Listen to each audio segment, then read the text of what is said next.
All right. Hi, guys. It looks like we are online and you guys are watching. Cool. Good for tuning in. I just wanted to start out by saying how grateful I am that you all are still tuning in when I can't be there, and for the great outpouring of such love and kindness with your words and your prayers. It's much appreciated. I'm feeling pretty good. I don't feel too bad. It's pretty much a head cold for the moment. So your prayers are working, and I'm thankful for that. So here we are. We're going to keep going forward together, and we're looking at Matthew chapter 24, verses 9 through 28 tonight in this second part of our message, where we're looking at this private briefing in which Jesus is talking to his disciples as they ask a great question, but they don't understand how deep their question is and what would it take to answer that question. But Jesus knew, as we've been looking at, for he really does tell us a lot of stuff that I don't think we consider or we haven't really paid attention to.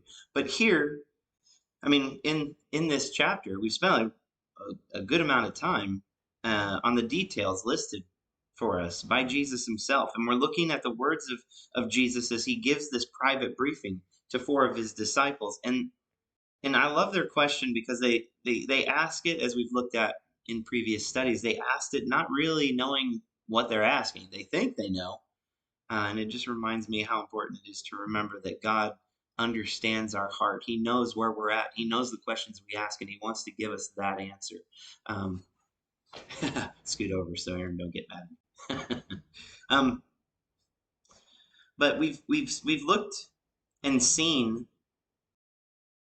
Daniel and Isaiah, and we've looked at Luke's gospel, and we've seen that the Bible really does support a reality that there is this gap of time um, in the 70 weeks. It's this time from the 69th week to the 70th week that is a gap, and it supports it throughout the scripture. We've looked at those spots. Um, in this gap of time covers from the time Jesus rides in on a donkey to fulfill the prophecy of Daniel chapter 9, and then all the way up until the end of days or the end of times. Now, when I say the end of times, I am speaking of all the events, all of the events of the last days, because Jesus understood their question. He was not naive about what they asked. He just realized they didn't know what they were asking.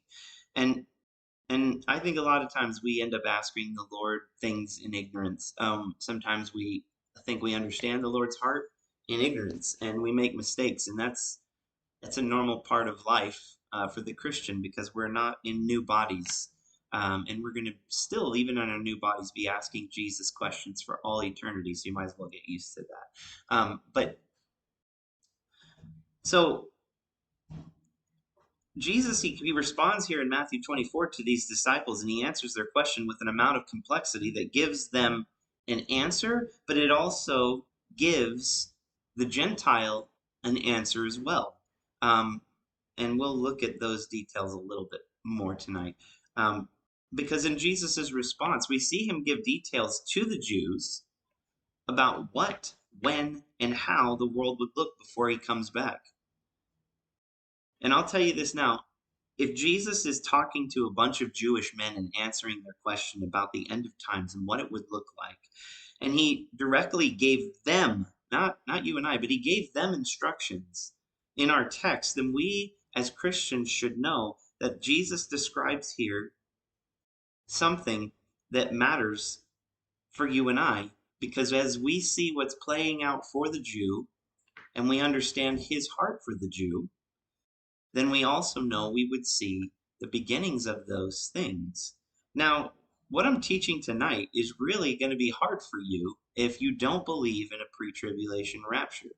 And I thought about putting that study before all of these, um, but I thought it would take away from the reality that as we read Matthew chapter 24, we're seeing that Jesus is indicating he's speaking to the Jews. He's not speaking necessarily to the Gentile, although it is a prophecy of duality. We gather information from words he gives to the Jews as Gentiles. And the Bible is very, very, very pointed in multiple examples across the Bible, which we will do a specific study on the rapture after Matthew. And It insinuates to us that the rapture of the church, according to evidence from throughout the Bible, that the church will not be here to see at least, and I believe none of the tribulation, but you could make a weird case, and it's not a great case, for us being here until the 3.5 year period in the middle of that tribulation, the 7 year tribulation. But let me ask you a question before we get into the text. When do you believe that the church will be raptured? Some of you might not even believe there is a rapture. I'm consistently finding more and more people who believe that Jesus is not coming back or that he already came back and we've missed it. And there's plenty Paul has to say in the New Testament when he's warning a bunch of believers, hey, don't be soon shaken in mind as though the day of Christ had come. And then he goes on to explain that it could not happen until a great falling away had occurred. I believe that we're beginning to see that very event in our own world. Um, but it is also talking, we see hints of that same scenario, which we'll talk about tonight here in Jesus's words to the Jews. Paul, speaking to the Gentiles, tells us one thing, and Jesus also tells the same thing to the Jews. So whether you believe that the rapture of the church is at the beginning, it's in the middle, or maybe you believe it's at the end, which I have no idea why you would come to that conclusion by what we read. But out of those options, there's a fourth option.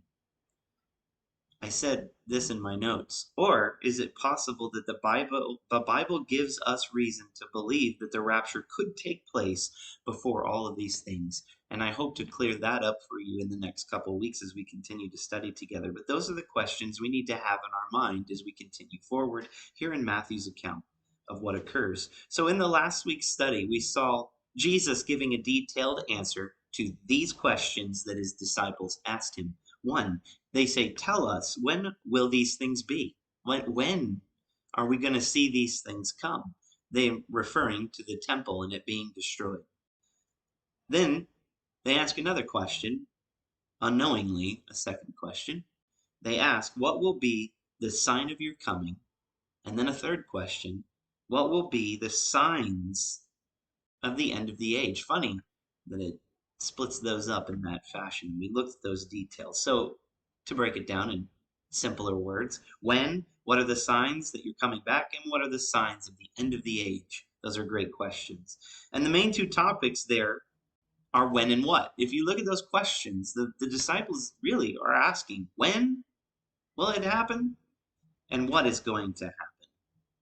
So Jesus begins not by telling them signs that would be starters of the end days, as we looked at last week, but rather he moves directly to tell them, do not be deceived. That's what he says. He is absolutely going to tell these people, don't be deceived. And the first thing that I would imagine being on their minds as they heard Jesus say this is, curiosity. What is Jesus speaking about?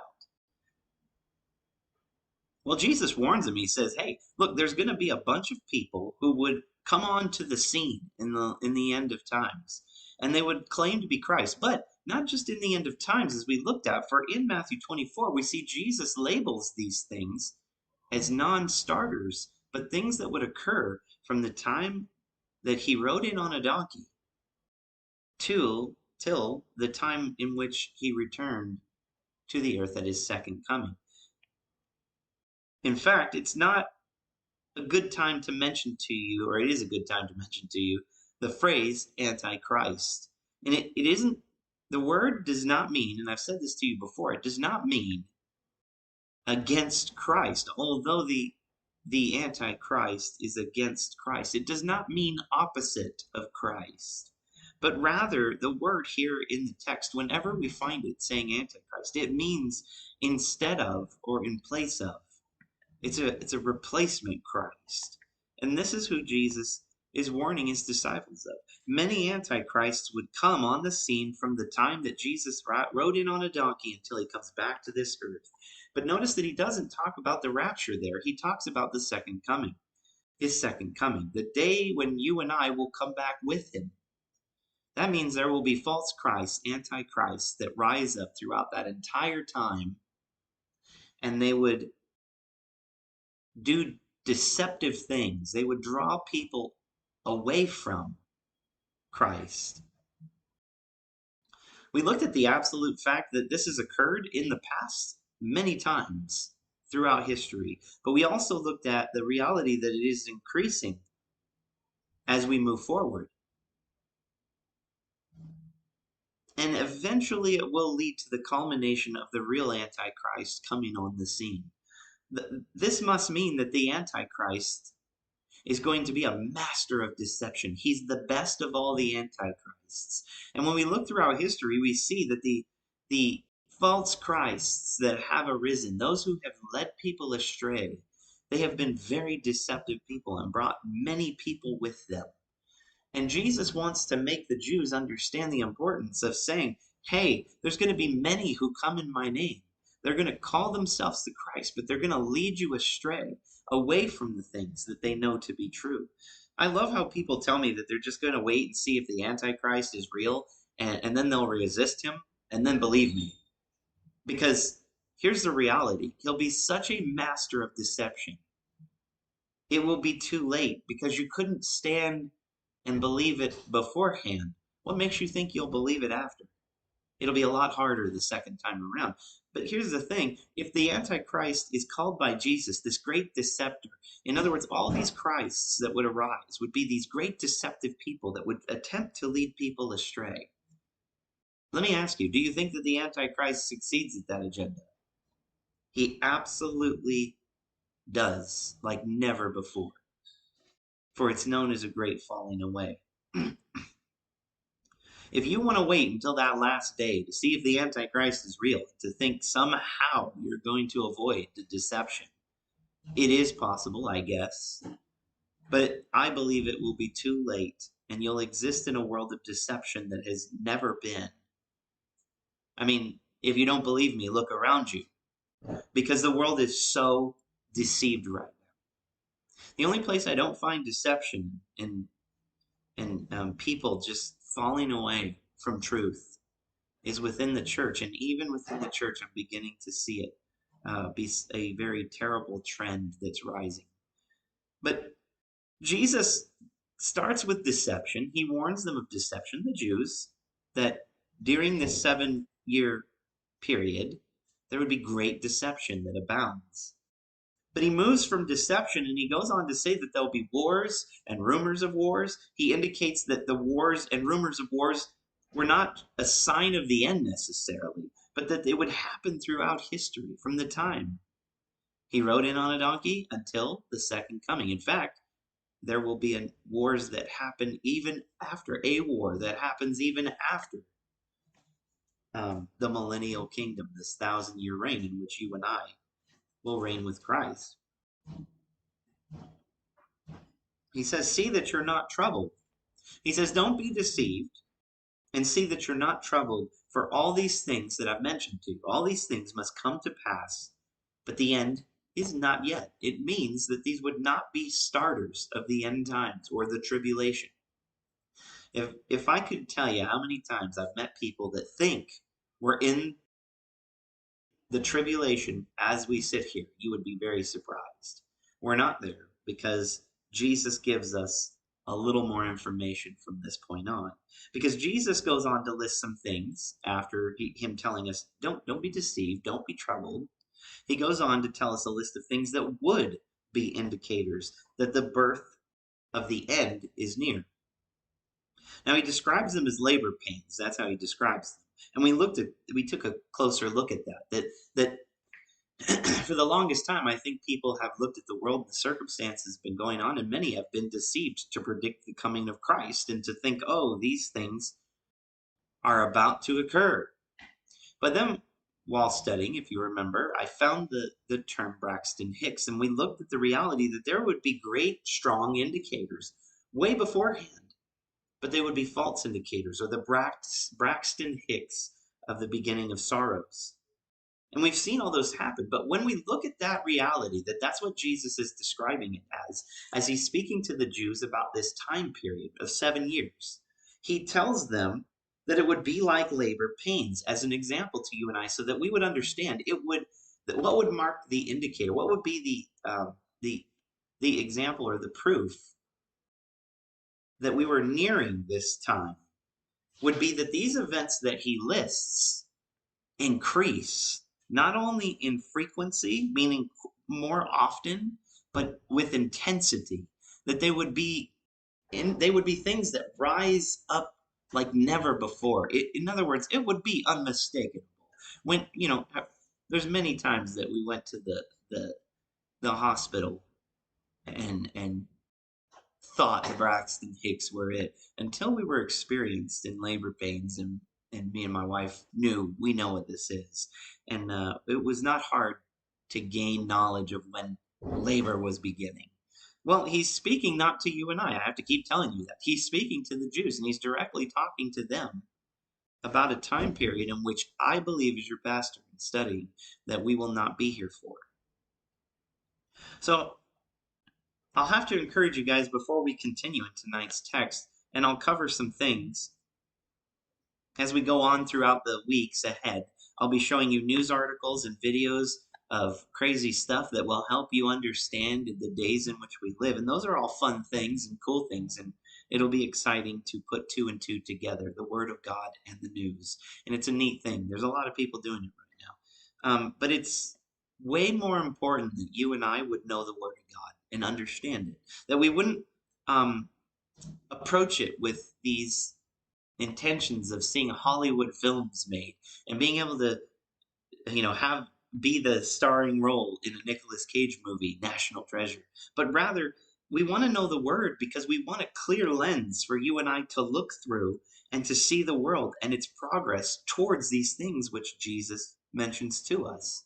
And not so that we could play games and barely be ready for him, but rather that we would see these signs, know what he's speaking about, know and understand the things in which he says, and that it would cause us to not chase after the things of this world and to be selfish and go after our own pursuits, but rather that we would turn and serve the King who tells us the future in advance. So he goes on to list some other things. He says, nation will rise against nation, right? And we looked at the reality that these are mentioned as subgroups of people would rise up and be contentious, cause trouble between subgroups.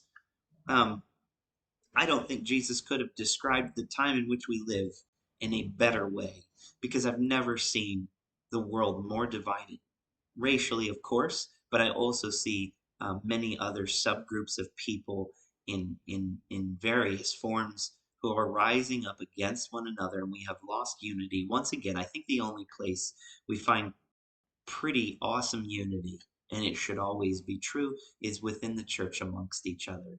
I was talking to someone today, and they said, I was vaccinated, and I was like, yeah, I know. And they were like, yeah, I don't know. And I don't want to. And I'm like, it's just weird because it's such an odd conversation to have with someone because everybody believes that the other party is going to be absolutely offended. And I'm coming to the reality that the only place I don't find that offenses often is within the church because we're unified under the reality that Paul says, hey, all things have been made clean. They're lawful for you, but not all things are good. And so as the Christian, it's our job to not be in disarray or in shambles and be in subgroups fighting one another, but we're actually called to be in unity, to dwell in unity. The song, la la la la la la la la la. I sing when I'm sick. I'm sorry, but Jesus says nation will rise against nation, and it's these subgroups of people. They would rise up against one another. Then he also says kingdoms against kingdoms. And we looked at this as nations or specific locations will rise up against others. In other words, and it indicates that all places would be divided and against one another. Not to the point of necessarily being at war, but rather that they would be divided amongst each other. They would not be on the same page. And I think that that is something I have never seen like I've seen today. What a crazy thing that Jesus calls out. And then Jesus goes on to list a couple of things not related to people and division, but rather it pertains to the world, to the creation, and almost it's groaning for the revealing of you and I as our changed bodies, the bride of Christ, to be revealed. That's what it's speaking of. But he talks about creation then. He moves from nations and peoples and division, and he moves to famines, pestilences, and earthquakes in various places. And we looked at the reality of what those terms meant. If you weren't with us, I'll go over them briefly. Famines, it means exactly what it says. It means a lack of things. We would have serious shortages of what we need or what we're used to. Uh, in the text, it indicates that we would be lacking a lot of the stuff um, that gives life. It's a time of the world suffering from great supply chain problems. um, Also, pestilences is listed, and we looked at the reality that pestilence is the word means pestilence or plural, a pestilence in diverse regions. Funny, it's not a sickness in one place. But in the past, you and I have seen Ebola, we've seen, and, SARS, and we've seen all of these different pestilences or pandemics arise in different places, but never have we seen the entire world suffer from a disease on a global scale like we have today. And Jesus references it as that this global famine, this global pestilence. And then he says an odd thing, and it means what it says. And those of us in California are not worried because we're used to it. He says earthquakes. And I always thought, that's the one that's lacking because we don't see. You look at the data for earthquakes and you realize they will say at the USGS the only reason it looks like it's increasing is because we have better equipment that measures ones that we've never measured before. But when we looked at the meaning of earthquakes, it literally has the meaning of earthquakes in cities and noticeable populated areas, in places where we would realize destruction was on the way. Earthquakes in places where people would actually be affected by them. Not necessarily that the whole world is shaking, although I can tell you in Revelation, the entire world shakes to the core as God pours out his judgment. Um, but Jesus labels these things as the beginning of sorrows. In other words, not necessarily what it will look like through the tribulation. Those things will be increased and will be his wrath. But these things in which Jesus mentions, these things are labor pains or the building up to labor, to the time of Jacob's trouble. Once again, what we get from this first part of Matthew is a large recap because I don't want you to forget what we've read. We find that the indicator of these things moving forward into the end of days would absolutely be frequency, intensity, with no return to normalcy, and it would be global. And I believe that today we are seeing the beginnings of those things occur. What an awesome proof from Jesus' words as we look around the world and see that that's playing out before us. And we live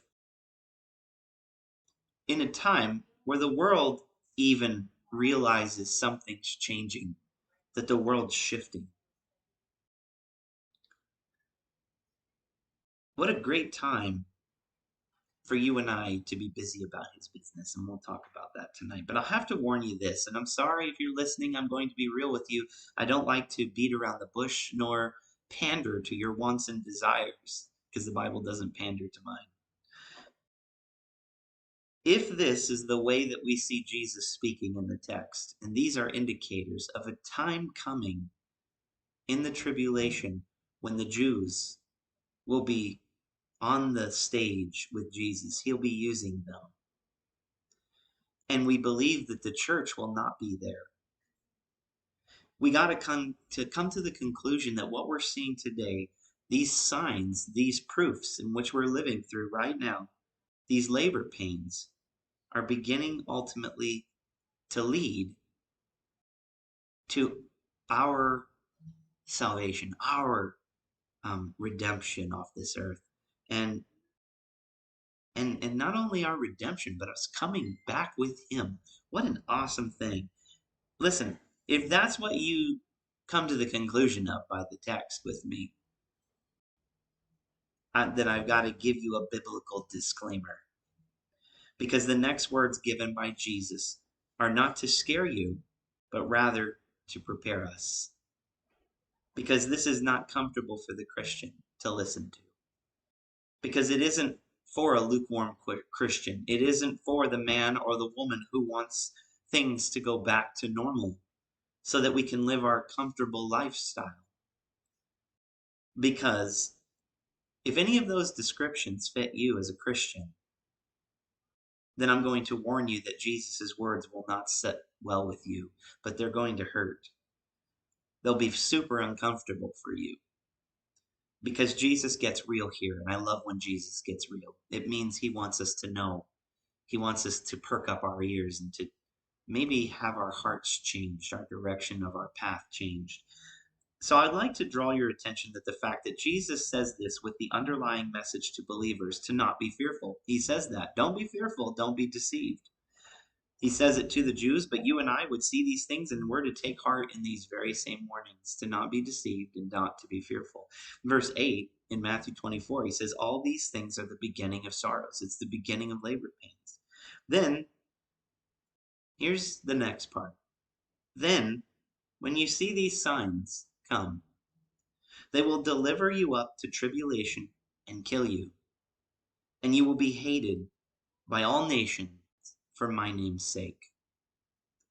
Now, some of you are like, uh-oh, are you telling me that Christians are going to be put to death? I will tell you that my answer to that, after studying the Word much on this subject, is to say that I believe that between 8 and 9, verse 8 and 9, is when you and I will be taken out of this world. Because we'll see these beginnings of sorrows and we'll understand that this time is drawing near.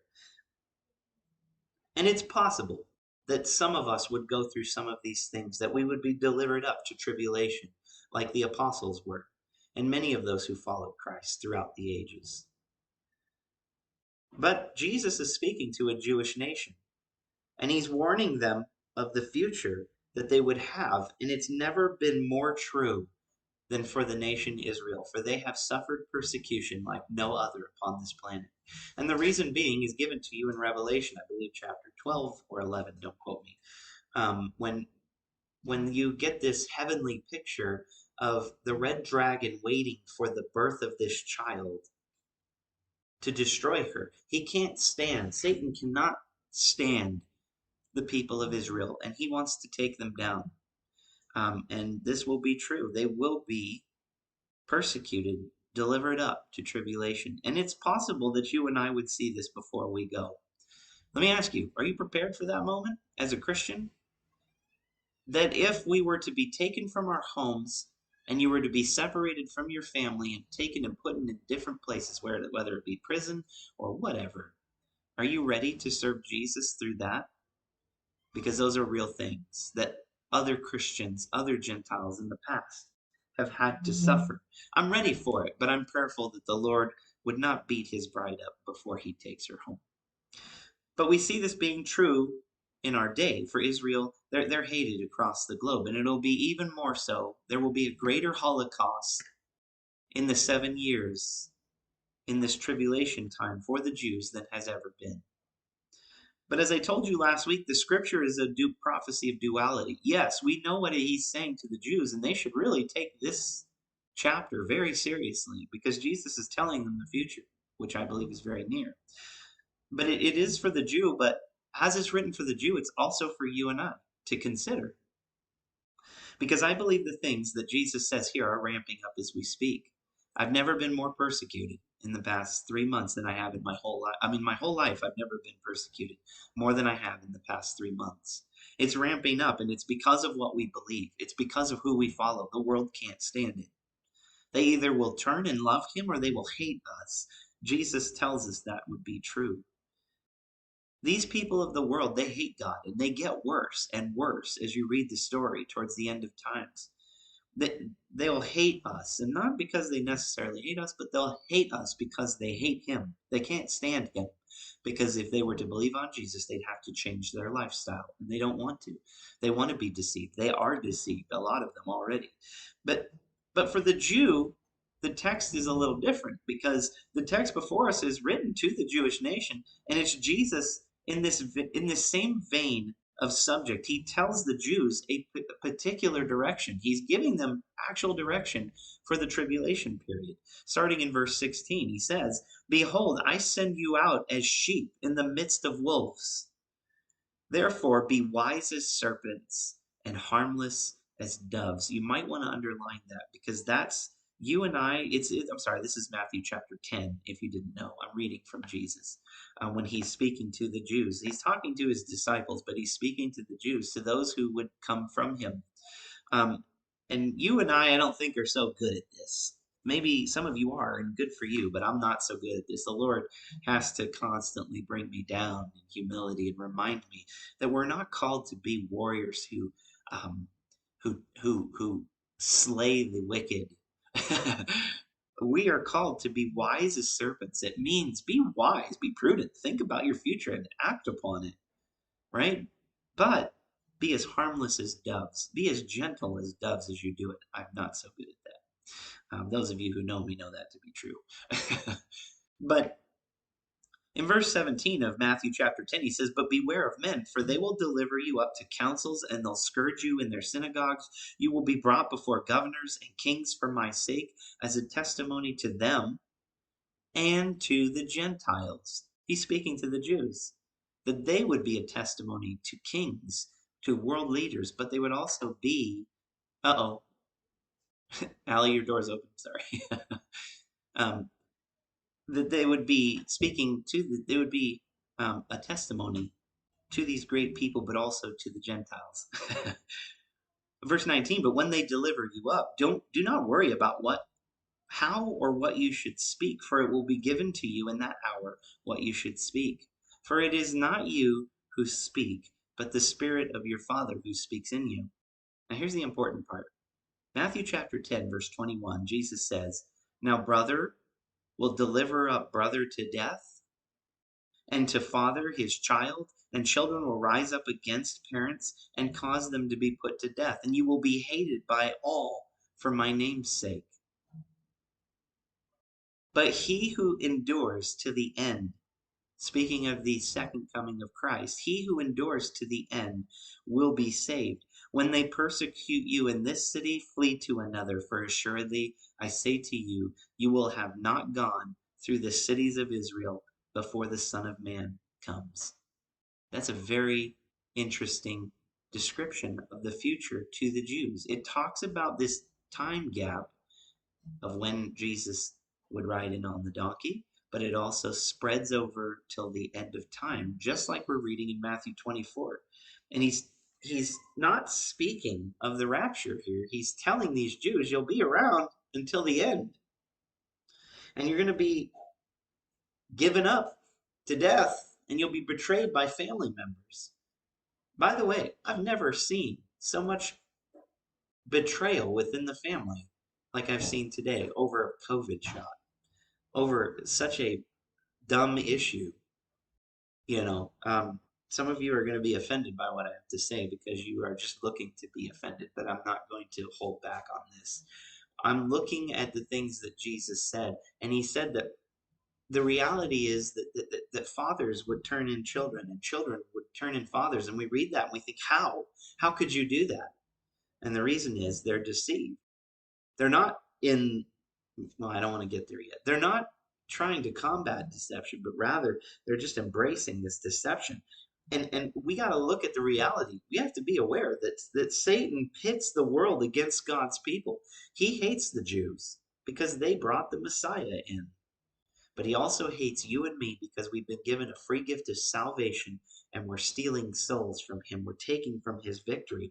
And he's pitted against us like a roaring lion, seeking whom he may devour. Even if it means he's got to deceive our family to turn us in, he'll do it because that's who he is. You and I were not born again into the kingdom of God so that we would be loved and accepted in this fallen world, but rather the exact opposite, that we would be hated by this world and be loved by Him. I was puzzled as I watched the church stay true to its convictions, which varied between churches. They weren't the same. Some took different measures than others, as this whole thing played out that we've been going through, that I'm currently still going through right now. Um, and that wasn't really baffling to me. I saw the church do okay. It didn't do amazing, but it did better than the rest of the world. We're less divided than the rest of the world, I'll tell you that. Um, but the church is the only place where I find real unity. That's a cool thing. But what I was really baffled at as I sat here and thought about these things was the fact that the world was looking to cast the blame of COVID on someone, or not just COVID, but just looking to cast a blame upon anyone they could possibly cast a blame upon. And they're still doing it. And guess who they found to cast the blame on? That's a wide swath of people, but the main target is Christians. Not only did I see the church become more segregated towards the outside of society through this whole thing, but I also watched as people who supported the church absolutely turned away from it, and absolutely have fallen away from the faith through this um, event that we have been through. And that attitude crept into all facets of society during the pandemic, to the point where families are now divided over these issues. Everyone is offended by something and everything. It doesn't matter what it is, what side you're on, whether you're Republican, a Democrat, whatever you are. People all over the place have just become offended and upset about anything and everything, even within the church, and to the point that they hate one another. Go figure, because in that scripture, verse 10 says, and then many will be offended and will betray one another and will hate one another. Jesus knew it. He already foresaw it coming. He's warning the Jews that it would increase during this time, but it's also a reality check for you and I, for we're going to watch these things begin to increase until Jesus takes us out of the picture. And that means we're going to watch everyone be offended, even if we don't. We could do a billion different things through a decision. We could make a billion different decisions and do something different, but it doesn't matter what you do, because these people of the world and those who are falling away, they begin to be offended by anything and everything. You cannot please them. um, and Jesus encourages them. It's going to happen. So you might as well be prepared for it. You're going to have to stand in truth and understand that you're not going to be liked in these end of times. Well, as your pastor, I'm telling you, although the church is very supportive and kind to me, not all the world is.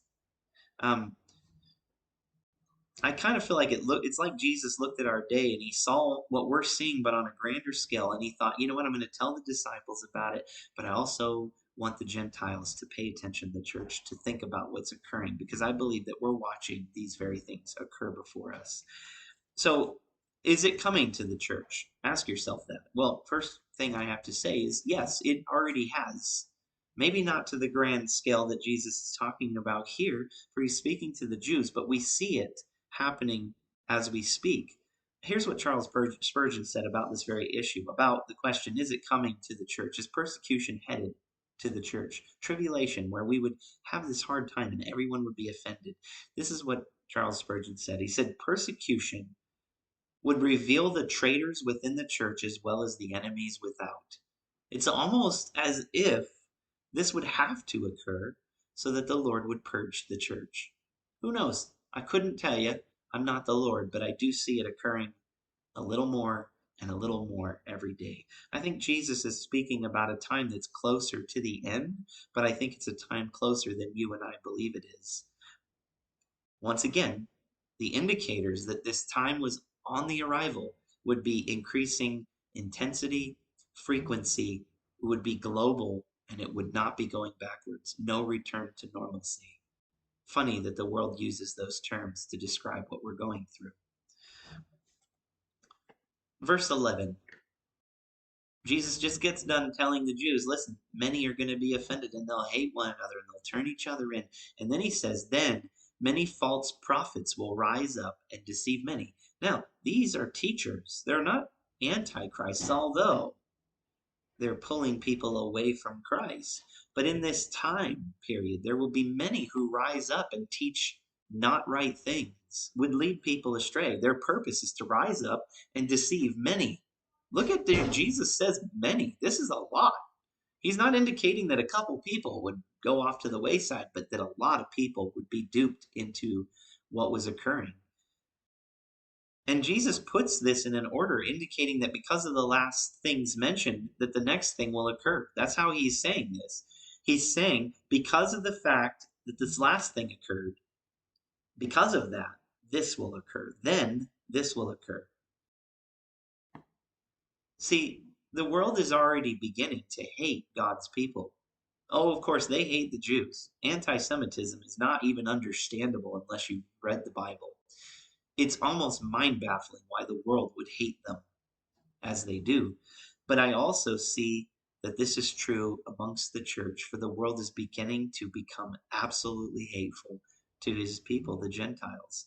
And because of that, because people will be offended, right? Pay attention. This is super important.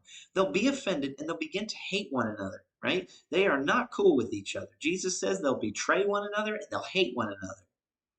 Because of that, because of that, many false prophets will arise, these false teachers who will lead people astray. This will be true unlike any other time in history throughout the tribulation period. There will rise people everywhere who are trying to lead people astray because Satan wants to keep that last group of people in his grasp, and he'll go to the full lengths to try and prevent them. By the way, he succeeds rather well because many are deceived. Here's the thing. If you're taking notes and you're paying attention to what we're reading about, the end times are marked by deception like no other time. And I believe we're beginning to see that now because the things I see occurring in our world are so decisive and deceptive. And it's hard to make it's hard to even look at the news and understand what is real, what is not real. It's such deception. Jesus says these people will deceive many. These false prophets will rise up and cause many to go a different way. Now, the question that should arise from this, because we know that this is going to be true for you and I as Christians, we're going to experience this. So the question we need to ask is this: how do we not become deceived and fall? Because it would be something that increases as time goes on. We would fall away very easily by deception.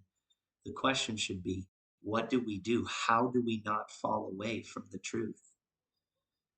Well, you have to, I could go on a study about deception and ways that we do not fall into that deception. But honestly, I'll give you the one that I believe is the most important for you.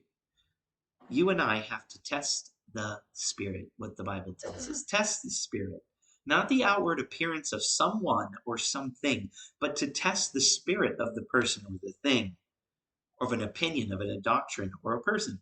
We are to test it, the spirit of it, not how it appears on the outside. Because as you and I know, wolves in sheep's clothing are everywhere.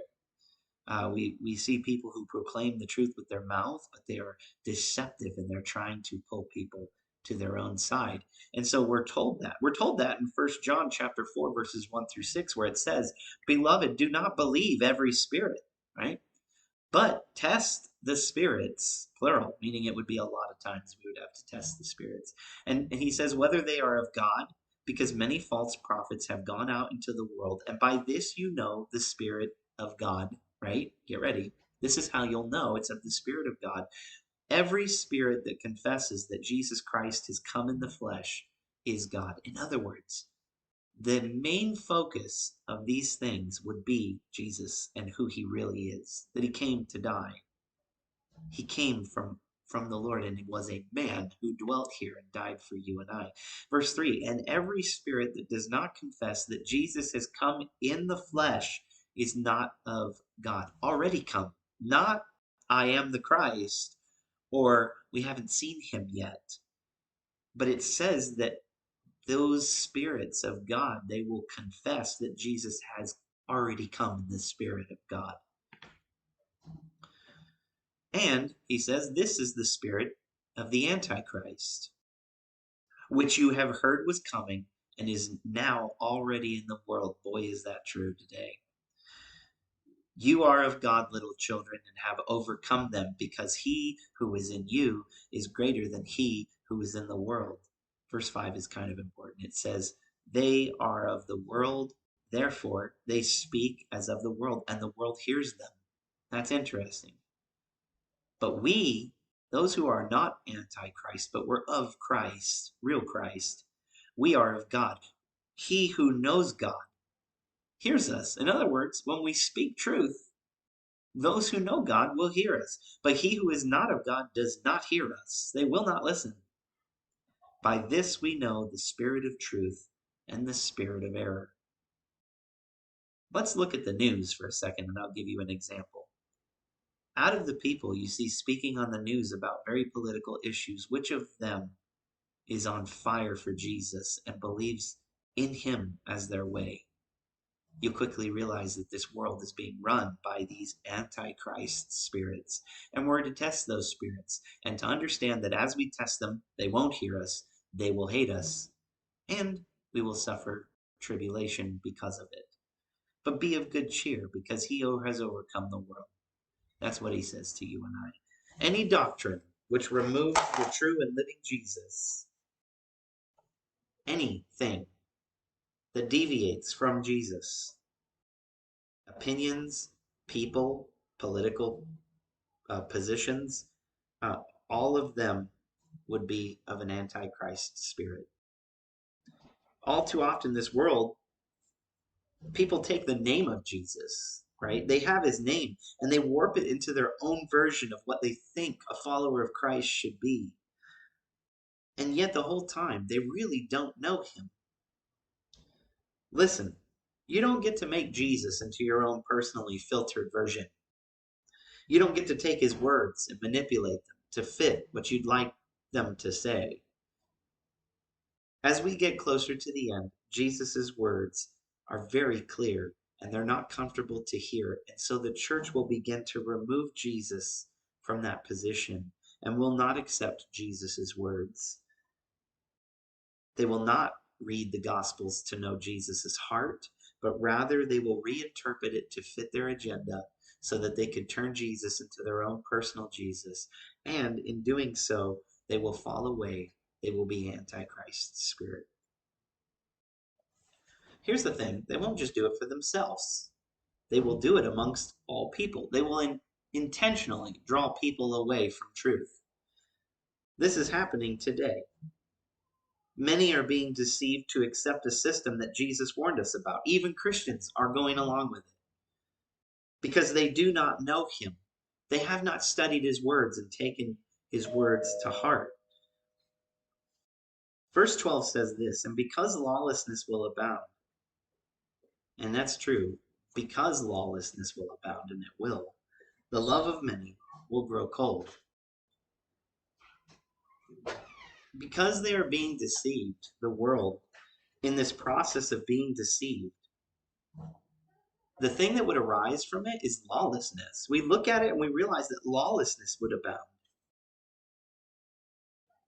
I could not tell you a time in history that looks more like that. We have so much lawlessness. This word lawlessness is anomia. Anomia is the word.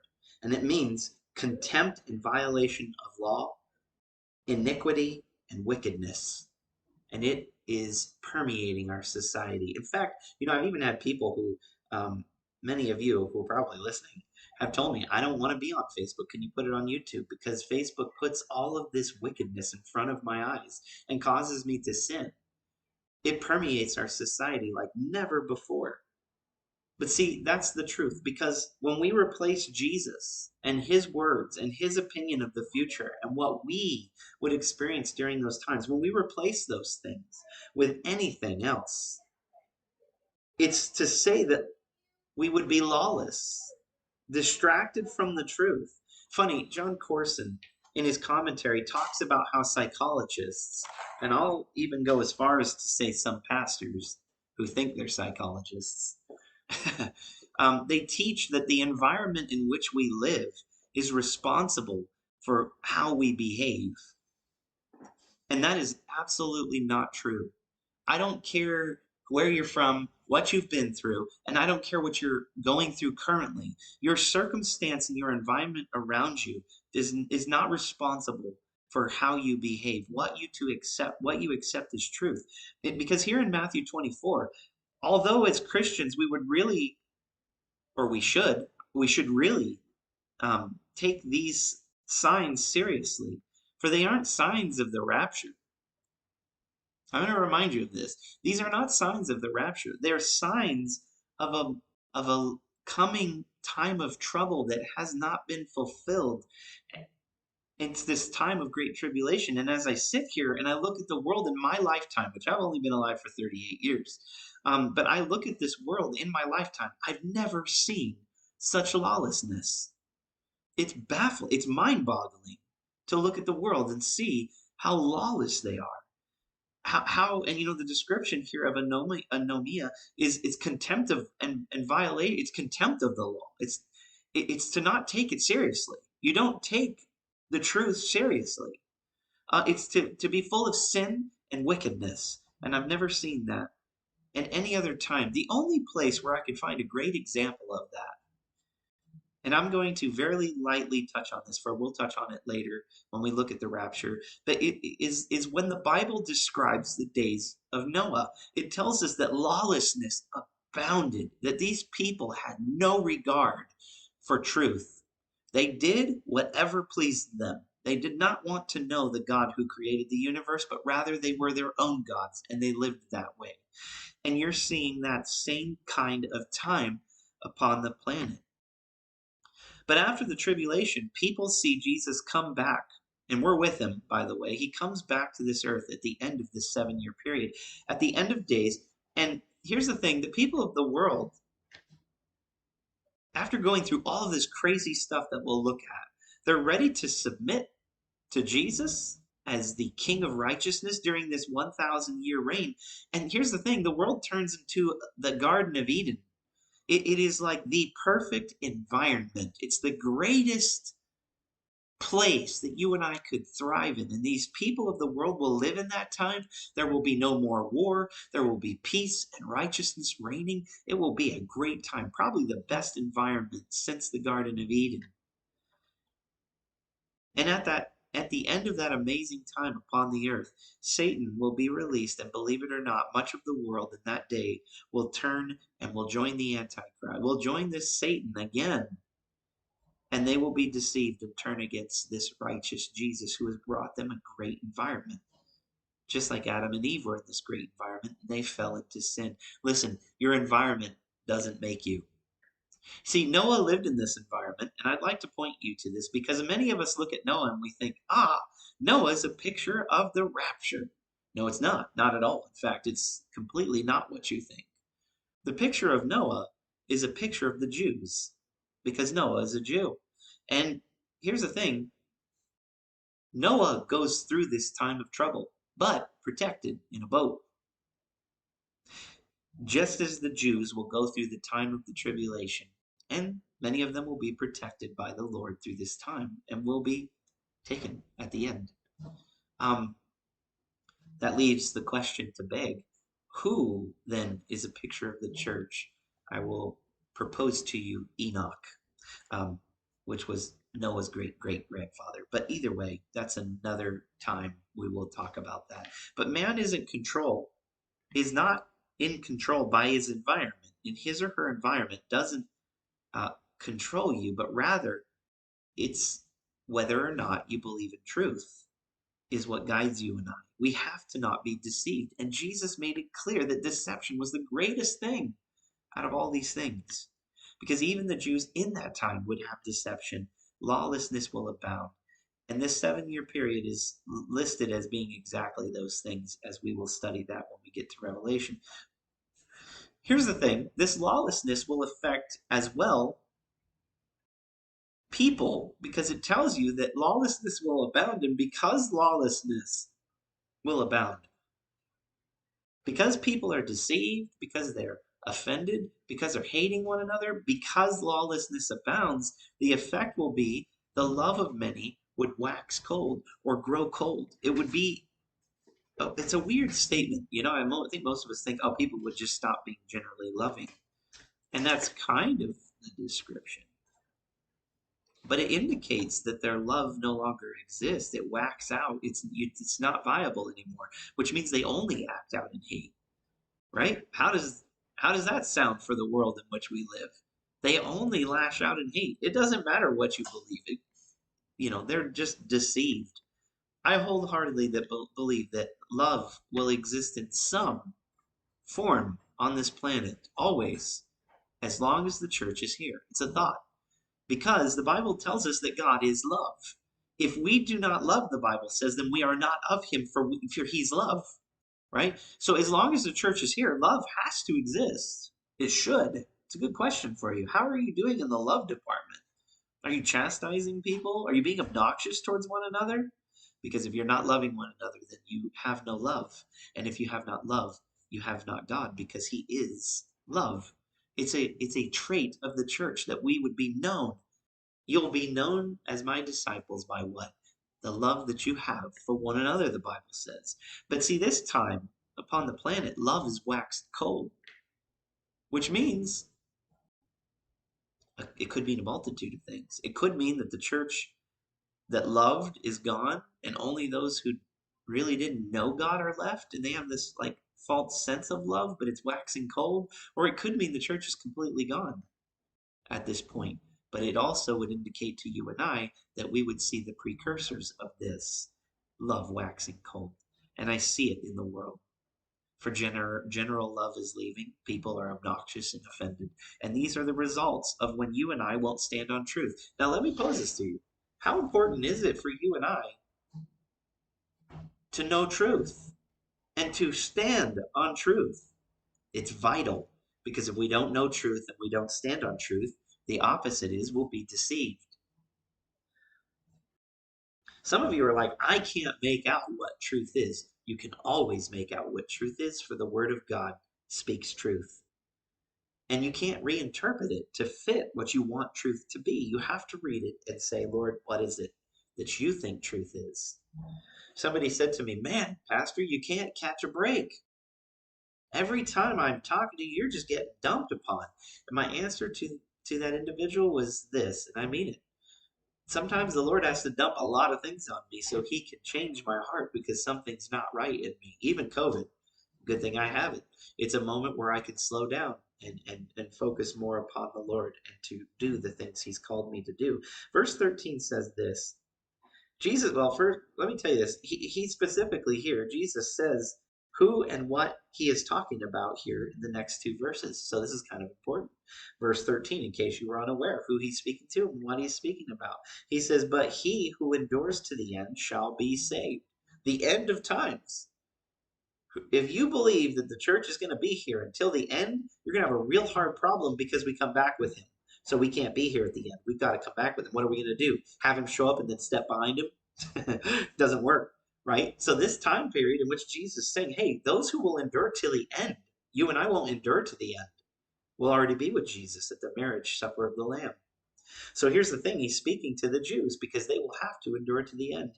And verse 14, and I think he might even be talking to tribulation saints at the time, for they will also have to endure until the end, or they're killed. But that's another conjecture of mine. Verse 14. And this gospel of the kingdom, meaning heaven, the gospel of heaven will be preached in all the world as a witness to all the nations, and then the end will come. That's a very interesting thing that Jesus says there. The Jews will endure during this time and will be saved in the end. Not all of them. Many of them will die in a great Holocaust because they reject Jesus, but many of them will accept Jesus as their Messiah. They will completely change how they are, and they'll be used by him. The Revelation tells us that the Bible indicates that the Jews would be 144,000 of them will be sealed and sent out to be 144,000 John the Baptists proclaiming the kingdom of heaven to the people on the earth, because he does not want anyone to perish. He immobilizes these Jews to endure, but throughout this hateful world. And they got a tough job ahead of them, I'll tell you that. But they'll be sealed by God, which is an awesome thing. They can trust that the Lord's going to work with them and help them and get them through it. Something interesting here in the text, which you're going to really have to pay attention to, is said by Jesus, and it's been what I consider to be a great debate over centuries, but it's a really interesting thing to consider today. Because if I were to ask you this question, if I were to say, hey, has the gospel of heaven been preached in all the world? What would your answer be? Some of you would say, yes, absolutely. Facebook has made it so all people can see the gospel, or blah, blah, blah, blah. You'll have your answers. Okay, but note this, that is not true. There are many places that have not heard the gospel. There are many who do not know the gospel in this world still. For you could take the gospel to England and they could have it, and then just like today, they could totally lose it, and only 2% of Europe knows Jesus and serves him, right? So the point is, not all people know him. Not all people have been taught the gospel. So it puts a problem in us interpreting that Jesus is saying that the church would. He does not say that. He does not say that the church would take the gospel to the ends of the earth, although that's our job to further the kingdom. I don't believe we accomplish that in totality. Because what Jesus is saying here, he's speaking to the Jews, those who will endure to the end. And before the end, before it occurs, then the gospel of the kingdom will be preached in all the world as a witness to all nations. It might be that these Jewish men and are out. Maybe it's women too. I don't know. But they're out and about, and they actually spread the gospel all over the planet. But I still think there might be a gap. There might be places they could not reach. It's possible. So then, how would this be true? That's a good question, and that's something I've struggled with. It I think that we're farther along in the gospel being preached in the whole world than any other time in history. I do believe that.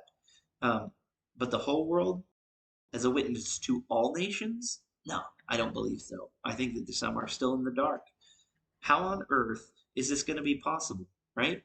Is it possible? Does the Bible tell us how it will be possible? It sure does.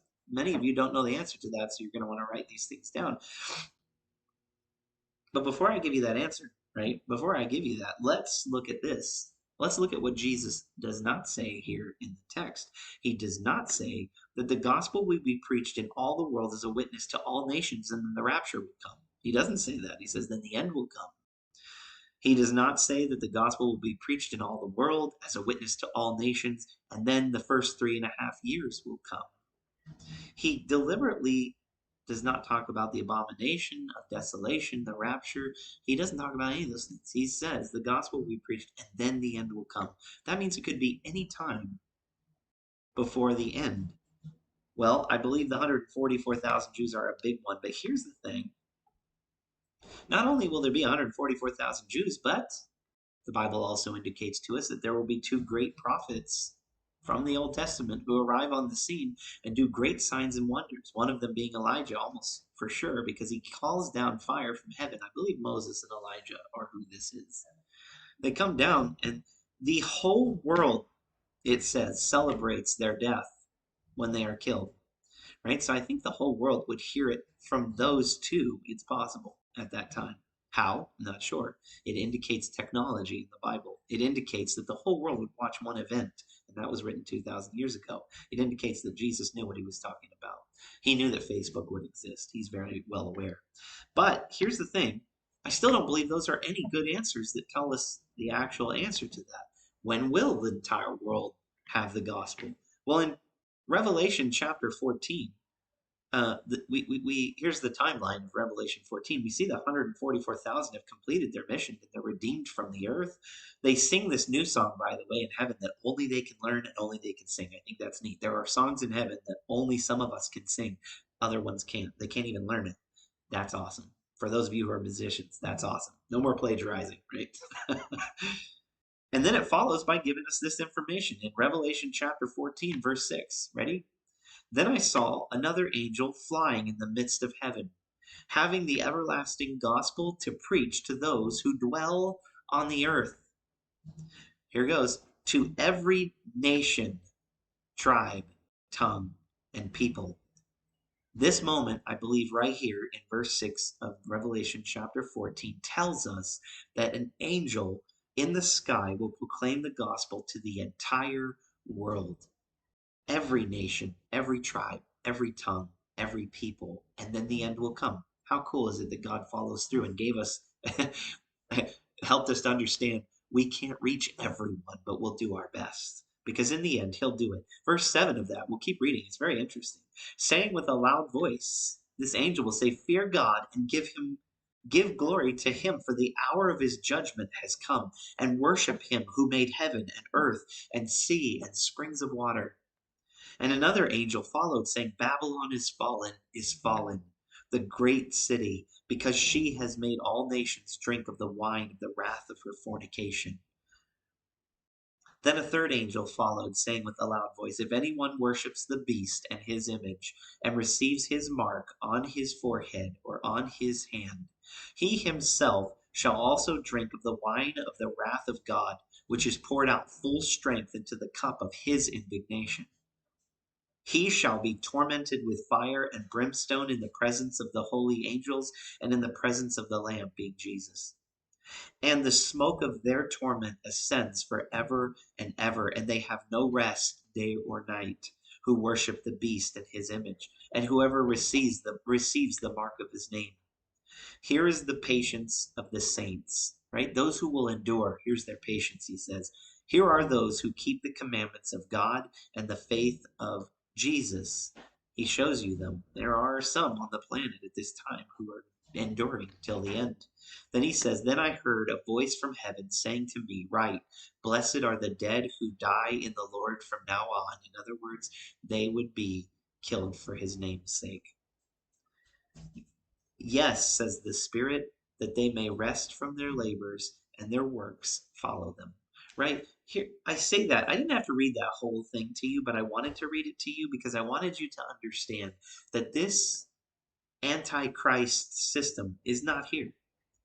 But we're seeing precursors of the world attempting to test how can we get the whole world to comply with us, even though they have the truth right before them. It's deception, and it's happening before you. You don't have to believe me. You don't have to like it, but it's true. It's happening because the Bible insinuated that these things would be rising before he comes. And I believe we see it right now. Some of you are really angry right now, and I understand that. And you can be angry. But because you're either going to believe truth that's laid out and understand that at this time, I'm baffled because when you read Revelation, this angel flies over the heavens and he says, what a great message he gives to the people. Just bow down and worship him, and you might be saved. You might be changed. You might realize you're being lost in deception, and you'll come out of it.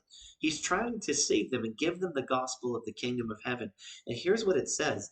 Almost all of them reject it. And they don't just reject it, they shake their fists at him. They deny the truth, even when it's flying in the heavens by an angel declaring the truth. They will not believe it because they have been so deceived over many years of time by what I would consider to be occurring in very small doses as you and I are alive right now. Now, going back to Matthew 24, we'll kind of end on this. Jesus rewinds back from the end and he moves back to this 3.5 year mark. So he's speaking to the Jews because he's going to move forward in the question. Up till this time, he's been talking about a general time span, right? And giving us signs throughout it. Not any specific indicator, okay? And the only reason you and I would think a lot of these things we won't see is because we would study the rapture and know what the Bible has to say about that. And we will get to that. But here, Jesus actually moves to a time mark in the timeline of the 7-year period. In verse 15, he says, Therefore, when you see the abomination of desolation, spoken of by Daniel the prophet, standing in the holy place, whoever reads, let him understand. In other words, hey, Daniel wrote about this. This is real. We looked at that already when we were in Daniel. And it is absolutely available for you to read and for you to understand. This is not hard to understand right here. Verse 16.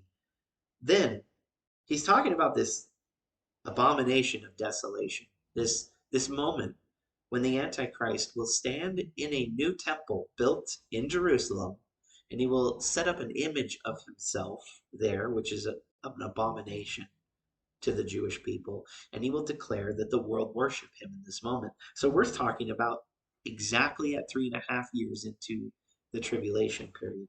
And Jesus says, then let those, when you see it, let those who are in Judea, in Israel, flee to the mountains.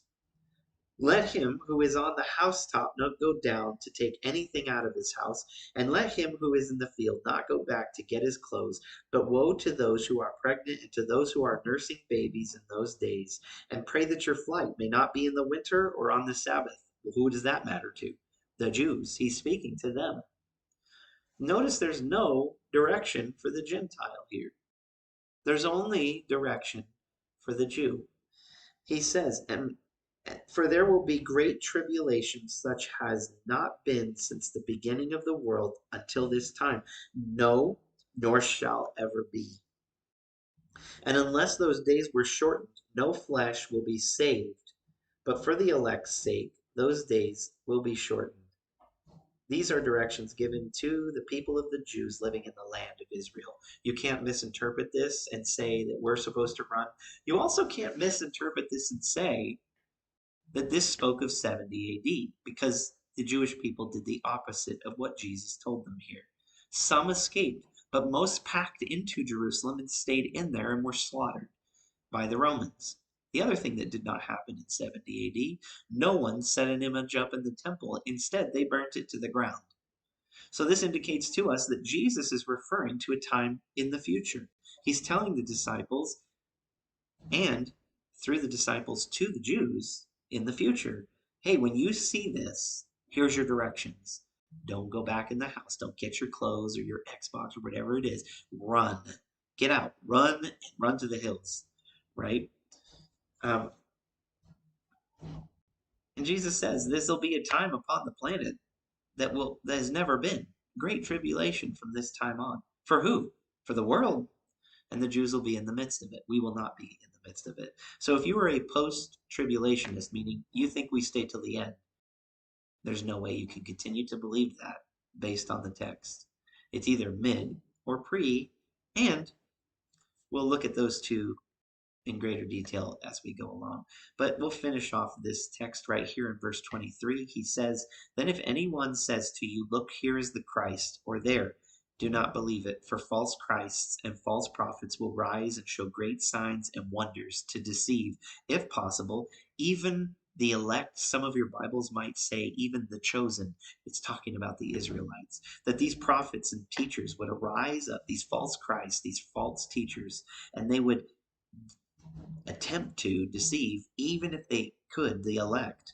And he says in verse 25, see, I have told you beforehand. I love Jesus. He's literally to the Jews like, listen, see, I've already told you. So you can believe me. You can trust me. You can stand in the truth of what I have to say. I like that. Verse 26, therefore, if they say to you, look, he is in the desert, do not go out. Or look, he is in the inner rooms. Do not believe it. For as the lightning comes from the east and flashes to the west, interesting. As lightning, he says, comes from the east and flashes to the west, so also will the coming of the Son of Man be. For wherever the carcass is, there the eagles will be gathered together. That's another study in and of itself, and that's a very puzzling statement made at the end. Not relevant for our time right now. So I want to end with this. When will the rapture be is a question that this text should have developed in your mind. When will the rapture be? How close are we to seeing the event of the rapture in concert with seeing the signs, the birthing pains of what the Jews are going to experience in the future? That's a good question. And it's a question for next week as we continue to study together about these last days. But what an exciting book. What an exciting account by Matthew. And here's the other thing, what an exciting time in which we live. I would like to encourage you tonight. Don't put your focus on the events and the troubles that surround this life. It's not worth it. Don't buy into the deception and the hate that arises around us. Because you and I, we're beginning to see a bigger picture that the Bible paints for you and I of the evidence that the king can return at any moment. Why would you and I waste our time on stupid arguments, on stupid conflicts, being offended? Why would we try to redeem nations in politics? The answer is only if the Lord lays on your heart to do so. Because here's the reality. We've got to hear and understand his words and know that these things are going to come to pass. Will we suffer persecution until he comes? Yes, you can count on it. If you're not ready for that, then you're living in a false sense of security. How about as his people, with knowledge of how this story ends and what we know is coming, that you and I would be lights in the middle of darkness, warning for the lost, that we would be strength to the weak, and that we would be love in a hateful world, because that's what Jesus decided was our mission. He gave us that mission. Listen, you have to read the word. You've got to be plugged in. You have to know his heart.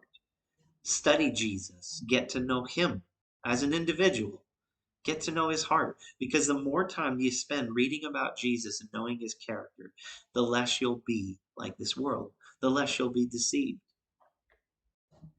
The world doesn't need spiteful Christians, which I find myself being more than I should. What the world needs is the truth. They need people who will serve them in love when they don't deserve it. They need grace given by you and I when they're obnoxious. What should you and I expect? To go through trials and tribulations. That's what we should expect. We should be ready for it and prepared. To be persecuted for his name's sake, not be surprised by it. Because here's the reality, and I really am going to keep putting your eyes on this. We're going to be home with Jesus in the future. And until then, we want to be busy about his business. I love you guys, and I hope you had a good time through this study, and I will do my best, depending on how I feel in the morning, um, to teach. I might not. You may have to watch this one again or find another church, another pastor, and tune in. If I cannot post tomorrow morning, I will post my pastor and his service on my wall so you guys have somewhere to tune in. And until either tomorrow or next week, I'll keep you updated on my Facebook page. I'm not trying to be incognito and mysterious about COVID. I have it. It's a head cold. And yeah, it's not as bad. It's not as bad as people are making it sound for me right now. For some of you, it might have been. So I have compassion on those of you, but thank the Lord, probably because of all your prayers, I'm doing so well. And I really do thank you for that. But until we get together next time, whenever that be, I pray that you guys are keeping your eyes focused on him and that you guys are continuing to draw near to Jesus and be ready for these days in which we live. Have a good night.